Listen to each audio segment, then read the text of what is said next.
граѓаните треба да се погрижат за својата благосостојба, значи помалку да ги користат своите возила, што повеќе да користат одржливи практики на транспорт и да се погрижат да не ги користат неефикасно своите возила, значи да има повеќе патници во возило.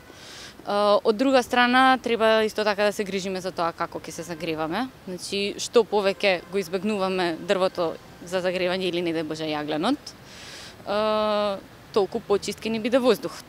Од друга страна, властите веќе со работата на интерсекторската работна група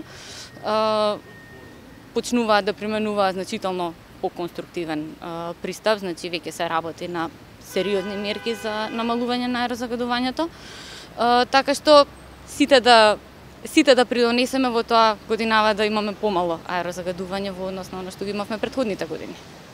Дали тие мерки кои што институциите ги превземаат се доволни од типот на неизлегување кога е загадено?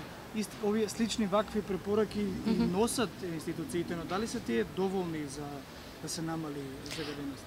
Така, значи препораките се едно, мерките се друго. Препораките се за граѓаните како тие да придонесат кон намалувањето на аерозагадувањето, додека пак мерките кои што институциите ги предвидуваат, односно некои што се најавуваат дека ќе бидат предвидени, се нешто значително поконкретно, значи измена на законски решенија, предвидување на измена на праговите за алармирање и информирање, измена на, односно спроведување на поинакви сообраќајни решенија, спроведување на сообраќајен план во услови на аерозагадување, понатаму субвенции за почисто грејење, стимулирање на враќањето на парното грејење на голем дел од граѓаните на Скопје.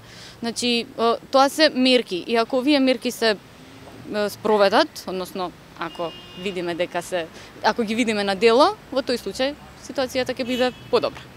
Има ли модел од некој од другите градови во Европа или во светот? Не знам, јас наведов само неколку примери тука, например Париз, Нью Делхи, Фрајбург, како се справуваат. Има ли некој модел кој што ние би можеле да го пресликаме за да се намали загадувањето? Па пресликување можеби не е најдобрата алтернатива, значи треба да се најде некое решение кое што е оптимално за Скопје, нели секој град е различен. И овдека сега веќе се работи на некои решенија кои што ќе ја подобрат ситуацијата.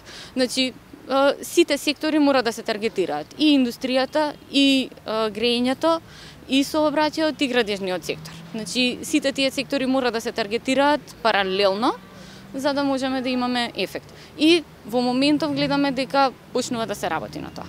Така, ако земеме како најголем загадувач, дали тоа би биле домакинствата, дали тоа би било превозот? За жал, по последните истражувања од UNDP, домаќинствата се најголемиот придонесувач со околу 40% во аерозагадувањето, за Скопје зборуваме.